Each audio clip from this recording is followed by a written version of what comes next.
আসসালামু আলাইকুম। তো জিরো পয়েন্ট ইউটিউব চ্যানেলের পক্ষ থেকে সবাইকে স্বাগত।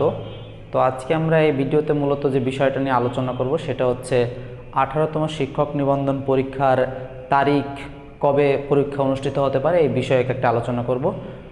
কেননা আপনারা সকলে অবগত আছেন যে শুধুমাত্র এই 18তম শিক্ষক নিবন্ধনের সার্কুলারেই কিন্তু পরীক্ষার তারিখ এক্স্যাক্টলি দেওয়া নাই, কিন্তু এর আগে বিগত বছরগুলোতে যত শিক্ষক নিবন্ধন পরীক্ষা হয়েছে সার্কুলারের ভিতরে কিন্তু পরীক্ষার ডেট দিয়ে দিত।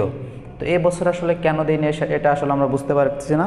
তো বিগত বছরগুলোর হিসাব অনুযায়ী আমরা আলোচনা করব যে কবে পরীক্ষা অনুষ্ঠিত হতে পারে। তো আমরা যদি সর্বশেষ যে শিক্ষক নিবন্ধন পরীক্ষাটা হয়েছিল সেটা যদি তথ্য আমরা এখানে দেখি তাহলে ইজিলি আমরা আইডেন্টিফাই করতে পারবো যে 18তম শিক্ষক নিবন্ধন পরীক্ষার তারিখ অর্থাৎ পিলি, লিখিত এবং ভাইবার তারিখ কবে হতে পারে, যাতে করে আপনাদের এখন থেকে পড়াশুনো করতে ইজিয়ার হবে, যে প্রিপারেশন নিতে যে এত মাস সময় পাবো আমি, সুতরাং এভাবে পড়াশোনা করা দরকার। তো সুতরাং ভিডিওটা সকলের জন্য খুবই গুরুত্বপূর্ণ যারা 18তম শিক্ষক নিবন্ধন পরীক্ষা অংশগ্রহণ করবেন। তো আমরা আসি যে 17তম শিক্ষক নিবন্ধন পরীক্ষায়। তো 17তম শিক্ষক নিবন্ধনের সার্কুলারে আবেদনটা শুরু হয়েছিল হচ্ছে 23 জানুয়ারি 2020 সালে এবং আবেদন শেষ হয়েছিল 6 ফেব্রুয়ারি 2023 এবং ওই সার্কুলারে এই ডেটগুলো দেওয়া ছিল, যদিও করোনার কারণে এটা আসলে অনেক পরে হয়েছে। তো আমরা ওই সার্কুলারের ডেট অনুযায়ী আমরা হিসাব করব যে 18তম শিক্ষক নিবন্ধনের পরীক্ষাটা কবে হতে পারে। কারণ আপনারা সকলে জানেন যে প্রিলি, লিখিত এবং ভাইবা অনুষ্ঠিত হয়। তো আরেকটা বিষয় প্রথমে আপনাদের জানিয়ে রাখি যে প্রিলি এটা কিন্তু স্কুল পর্যায় 2 এবং হচ্ছে স্কুল পর্যায় 1 এই দুইটা কিন্তু একই সাথে অনুষ্ঠিত হয়। সুতরাং আপনারা একজন যদি দুইটাতে আবেদন করেন তাহলে কিন্তু যে কোনো একটাতে আপনার পরীক্ষা দেওয়া লাগবে, ঠিক আছে? এবং একই সময় পরীক্ষা হয় স্কুল পর্যায় 1 এবং স্কুল পর্যায় 2। যেমন ওই সার্কুলারে লেখা ছিল যে প্রিলি অনুষ্ঠিত হবে হচ্ছে 15 মে 9টা থেকে 12টা পর্যন্ত স্কুল পর্যায়ে 1 এবং স্কুল পর্যায়ে 2 এই দুইটা একসাথে অনুষ্ঠিত হবে, যদিও ভিন্ন ভিন্ন প্রশ্ন কিন্তু একই টাইমে। সুতরাং এখান থেকে বোঝা যাচ্ছে আপনারা যে কোনো একটাতে আবেদন করতে পারবেন সবগুলোতেই, কিন্তু পরীক্ষা এই দুইটার ভিতর যে কোনো একটা দিতে পারবেন।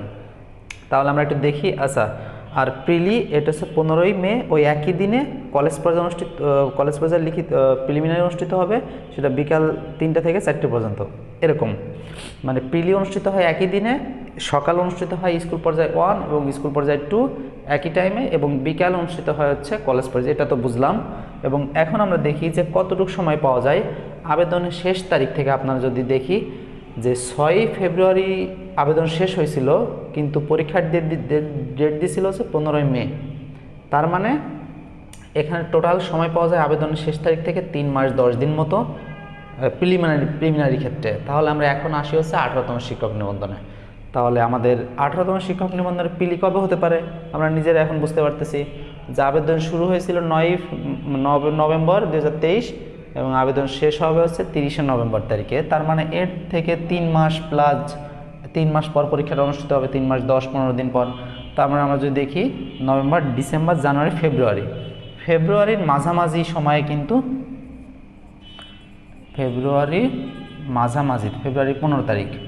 15 তারিখ 2024 সালে কিন্তু এই পরীক্ষা অনুষ্ঠিত হতে পারে একই দিনে। প্রিলি কিন্তু স্কুল পর্যায়ে 1, স্কুল পর্যায়ে 2 সাথে কলেজ পর্যায়ে একই দিনে পরীক্ষা অনুষ্ঠিত হবে, কিন্তু সকালে অনুষ্ঠিত হবে স্কুল পর্যায়ে 1 এবং 2 এবং বিকালে কলেজ পর্যায়ে, ঠিক আছে? তাহলে আপনারা এখান থেকে কিন্তু বুঝতে পারছেন যে আপনার দুইটাতে পরীক্ষা দেওয়ার কোনো সুযোগ নেই, স্কুল পর্যায়ে 1 এবং স্কুল পর্যায়ে 2তে যে কোনো একটাতে, এবং হচ্ছে কলেজ পর্যায়ে।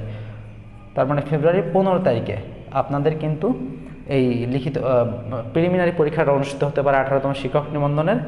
তার মানে 3 মাস সময় পাবেন আপনারা এই 30 নভেম্বর থেকে, এখন থেকে যদি ধরি তার মানে প্রায় 4 মাস সময় পাচ্ছেন, ঠিক আছে? তার মানে আপনারা অনেক হিউজ পরিমাণে সময় পাবেন পিলির জন্য।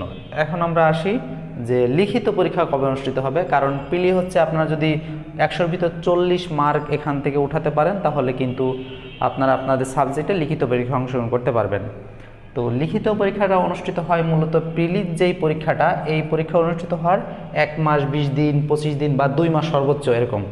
তো আমরা দেখি যে গতবার এর সার্কুলারে কি লেখা ছিল 17তমতে, যদিও পরীক্ষাটা আসলে এই করোনার কারণে কিন্তু স্থগিত হয়েছিল, অনেক পরে নেওয়া হয়েছিল।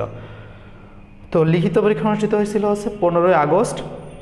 আর লিখিত পরীক্ষা কিন্তু স্কুল পর্যায়ে 1 এবং স্কুল পর্যায়ে 2 একদিনে হয় এবং কলেজ পর্যায়ে অন্য দিনে হয়, পরের দিনে হয়। লিখিত পরীক্ষা অনুষ্ঠিত হয়েছিল 7 আগস্ট সার্কুলার অনুসারে, যদিও এটা পরে হয়েছিল ওই করোনার কারণে। আর কলেজ পর্যায়ে লিখিত হয়েছিল 8ই আগস্ট 2023 সালে, 20 সালে আর কি। তো তার মানে কতদিন সময় পাওয়া যায় প্রিলির? 1 মাস 20 দিন এখানে পাওয়া যায়। তো আমি সর্বোচ্চ ধরলাম 2 মাস পাওয়া যায়। তার মানে এখানে আপনারা সময় পাবেন, যদি বলি লিখিততে স্কুল 1 এবং হচ্ছে 2 পরীক্ষাটা অনুষ্ঠিত হবে, এটা থেকে 2 মাস যোগ করেন, তার মানে মার্চ এপ্রিলের 15 তারিখের দিকে কিন্তু এই 18তম শিক্ষক নিবন্ধনের লিখিত পরীক্ষাটা অনুষ্ঠিত হওয়ার সম্ভাবনা সবচেয়ে বেশি গতবারের সার্কুলার অনুসারে। তো যদি লিখিত পরীক্ষা 15ই মে তারিখে অনুষ্ঠিত হয় স্কুল পর্যায়ে 1 এবং স্কুল পর্যায়ে 2, তারপরের দিনে কিন্তু কলেজ পর্যায়ের পরীক্ষাটা অনুষ্ঠিত হবে।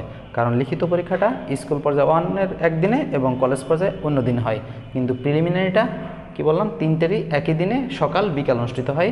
সকাল স্কুল পর্যায়ে 1 এবং স্কুল পর্যায়ে 2 এবং বিকাল অনুষ্ঠিত হয় হচ্ছে কলেজ পর্যায়টা। তো এটা ছিল হচ্ছে আমাদের প্রিলিমিনারি, এটা ছিল হচ্ছে লিখিত। এটা লিখিত 2 দিনে হয়, যেটা আমি একটু আগে বললাম।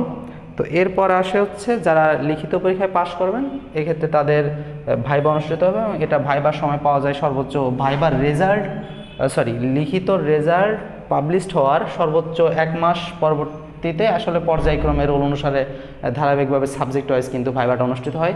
দেখা গেলো আজকে এই সাবজেক্টের, আগামীকালকে এই সাবজেক্টের, এইভাবে কিন্তু ভাইবাটা অনুষ্ঠিত হয়। এবং এই ভাইবাটা অনুষ্ঠিত হয় কিন্তু সরাসরি এনটিআরসি এর যে অফিসটা আছে ওইখানে। এটা আসলে এক্স্যাক্টলি কোনো শিক্ষা প্রতিষ্ঠান অনুষ্ঠিত হয় না। ভাইবাটা ঢাকাতেই এনটিআরসি এর যে অফিসটা আছে ওইখানে কিন্তু এই ভাইবাটা অনুষ্ঠিত হবে। আর এই প্রিলিমিনারি এবং লিখিতটা আপনারা আপনাদের যেই আবেদন করার সময় যে সেন্টারটা চয়েস করবেন ওই সেন্টারে কিন্তু প্রিলিমিনারিটা অনুষ্ঠিত হবে। এটা আপনারা চাইলে যে কোনো জায়গায় কিন্তু এই সেন্টারটা সিলেক্ট করতে পারবেন। যেমন কেউ যদি যশোরের হয়ে থাকে, কিন্তু সে যদি চাইলেই কিন্তু সে ঢাকাতে তার কেন্দ্র বা পরীক্ষা কেন্দ্র সেট করতে পারবে। ওইখানে লেখা থাকে, আপনারা যখন আবেদন করেছিলেন একদম নিচের দিকে কিন্তু লেখা ছিল যে সেন্টার, অর্থাৎ আপনি চাইলে যে কোনো সেন্টারে পরীক্ষা দিতে পারবেন। তো এটাই ছিল মূলত আজকের এই 18তম শিক্ষক নিবন্ধনের একটা আপডেট ভিডিও, যে পরীক্ষাটা কবে অনুষ্ঠিত হতে পারে। তো এটা আশা করি আপনারা নিজেরাই এখন বুঝতে পারছেন যে 17তমর সাথে 18তমর একটা কম্পেয়ার করে আমি এই ডেটগুলো বললাম। যদিও এই ডেটের এক্স্যাক্টলি এই ডেটে না হলেও এর আশপাশে যে কোনো একটা ডেটে হওয়ার সম্ভাবনা সবচেয়ে বেশি। তো এবারে সার্কুলারে কিন্তু এই তারিখটা উল্লেখ করে দেয়নি। এটার মেইন যে কারণটা সেটা হচ্ছে, যখন 17তমদের এই সার্কুলারের তারিখটা দিয়ে দিছিল, কিন্তু ওই ডেটে নেওয়া সম্ভব ছিল না। কেন ছিল না? এটা আসলে সাম্প্রতিক যে বিষয়াবলী, দেশের সামগ্রিক পরিস্থিতির উপর কিন্তু এই বিষয়টা অনেকাংশে নির্ভর করে। তো ওই কারণটাতেই যে দেখা গেলো ওরা একটা ডেট দিল, কিন্তু সেই কারণে কোনো কারণে নিতে পারলো না। কারণ 3-4 মাস পরে কি হবে এটা তো আজকে বলে দেওয়া সম্ভব না। তো এই কারণে 18তমদের থেকে এই তারিখটা বলা হয়নি আর কি। কিন্তু যদিও ওরা আসলে ওদের ইন্টারনালি ওনারা একটা তারিখ ফিক্সড করে রেখেছেন, যদি ওই তারিখের দিকে কোনো সমস্যা বা পরিস্থিতি স্বাভাবিক থাকে তাহলে ওই তারিখে নেবে, আর যদি না হয় সেই ক্ষেত্রে ওনারা পরে যে কোনো একটা ডেট দিয়ে দিবে।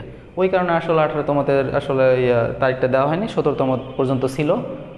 তো আসলে আপনারা এখন এখান থেকে একটা আইডিয়া করতে পারতেছেন যে কবে পরীক্ষা অনুষ্ঠিত হতে পারে। তো এখন যেহেতু অনেকটা সময় পাবেন আপনারা প্রিলিমিনারির জন্য, এবং প্রিলিমিনারি শেষ করার পর কিন্তু লিখিতর জন্য মোটামুটি ভালো একটা সময় পাওয়া যায়। সুতরাং এখন আপনারা প্রিলিমিনারির সাথে সাথে অল্প অল্প করে চাইলে কিন্তু লিখিতর যে এই সিলেবাসটা ওটা কিন্তু শেষ করে রাখতে পারবেন, তাতে করে আপনাদেরই সুবিধা হবে পরবর্তীতে লিখিত পরীক্ষায় পাশ করার জন্য। তো এটাই ছিল মূলত আজকের এই ভিডিওর মূল উদ্দেশ্য বা মেইন টপিক। তো আপনারা যারা আমাদের চ্যানেলে নতুন আছেন অবশ্যই চ্যানেলটি সাবস্ক্রাইব করে পাশে থাকা বেল আইকনটি প্রেস করে দিবেন। আর হচ্ছে আপনাদের যদি কোনো প্রশ্ন থেকে থাকে সেটা অবশ্যই কমেন্ট বক্সে জানাবেন। এনটিআরসি প্রাইমারি সহ যাবতীয় সকল চাকরির যে কোনো ধরনের প্রশ্ন আপনারা চাইলে করতে পারবেন। আর হচ্ছে আমাদের একটা ফেসবুক পেজ এবং গ্রুপ আছে, আপনারা চাইলে ওইখানেও কিন্তু অ্যাড থাকতে পারবেন, এবং ওইখানে যে কোনো ধরনের প্রশ্ন কিন্তু আপনারা ওইখানের কমেন্ট বক্সে অথবা আমাদের ফেসবুক পেজের মেসেজে জানাতে পারুন। আমরা সাথে সাথে সেটার অ্যান্সার দিয়ে দেওয়ার চেষ্টা করব। তো ধন্যবাদ সবাইকে, সাথে থাকবেন। আল্লাহ হাফেজ।